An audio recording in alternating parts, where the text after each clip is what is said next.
जय श्री हरि। भक्तों, आज चैत्र मास का 14वां दिन है। आधा मास बीत चुका है और आधा शेष है। ये समय सबसे कठिन और सबसे महत्वपूर्ण है। जैसे समुद्र मंथन के बीच हलाहल विष निकला था, वैसे ही साधना के बीच मन डगमगाता है। आज का अध्याय हमें ये सिखाएगा कि जब शरीर थकने लगे तो आत्मा को हरि नाम की खुराक कैसे दें। भागवत के 7वें स्कंध में देवर्षि नारद युधिष्ठिर को सदाचार का उपदेश देते हैं। श्री सूत जी ऋषियों से कहते हैं कि हे ब्राह्मणों, जो व्यक्ति चैत्र के इन 14 दिनों तक संयम से रहा है, उसके भीतर का असुर मर चुका है और देवत्व जागृत हो चुका है। चैत्र का 14वां दिन साक्षात नृसिंह भगवान के प्राकट्य की पूर्व संध्या जैसा है, जो हृदय के हिरण्यकश्यप का वध करने के लिए आता है। शौनकादि ऋषियों ने पूछा कि हे सूत जी महाराज, हमने सुना है कि चैत्र मास में सूर्य की किरणें जैसे जैसे प्रखर होती है, वैसे वैसे मनुष्य के पाप जलते हैं। पर क्या ऐसा कोई गुप्त मंत्र है जो इन 14 दिनों की थकान को मिटाकर वैकुंठ का मार्ग प्रशस्त कर दे?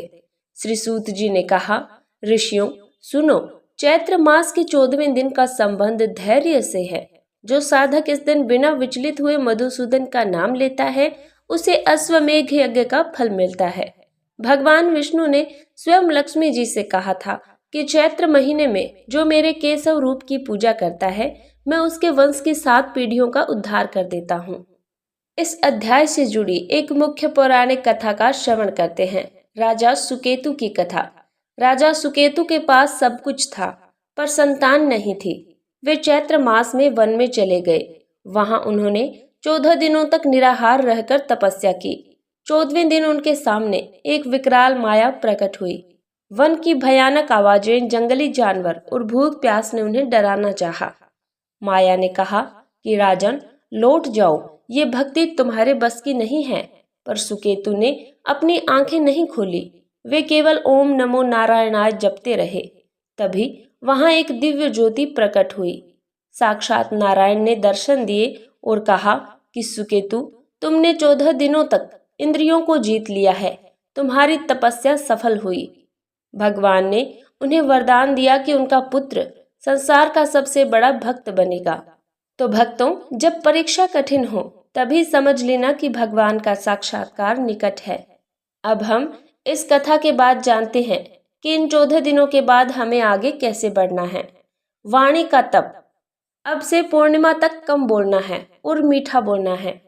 अन्न का विचार। यदि संभव हो तो एक समय भोजन त्याग करके केवल फल ग्रहण करें। भागवत का श्रवण।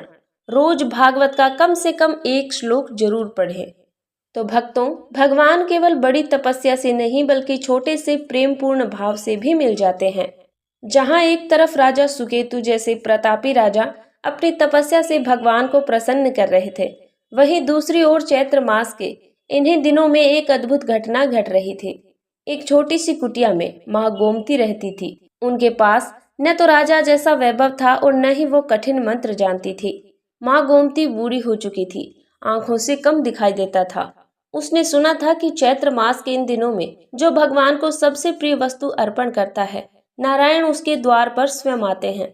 माँ गोमती के पास केवल एक छोटा सा बगीचा था। वह रोज सुबह उठकर कांपते हाथों से जल भरती और वह अपने पौधों को सींचती। 14वें दिन की सुबह माँ ने देखा कि उसके पेड़ पर 2 सुंदर फल लगे हैं। उसने सोचा कि ये फल मैं अपने लड्डू गोपाल को अर्पित करूंगी। लेकिन रास्ते में उसे एक बहुत ही बीमार और भूखा व्यक्ति मिला।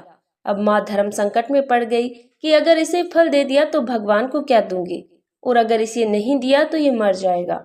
माँ ने बड़े प्यार से एक फल उस भूखे व्यक्ति को खिला दिया और दूसरा फल लेकर मंदिर में पहुंची। मंदिर के पुजारी ने उसे झिझक दिया कि सिर्फ एक फल लाई हो, भगवान को तो 56 भोग लगाते हैं। माँ रोने लगी और बोली, प्रभु, मेरे पास तो यही था, आधा मैंने आपके ही एक भूखे बच्चे को दे दिया। तभी मंदिर में एक चमत्कार हुआ।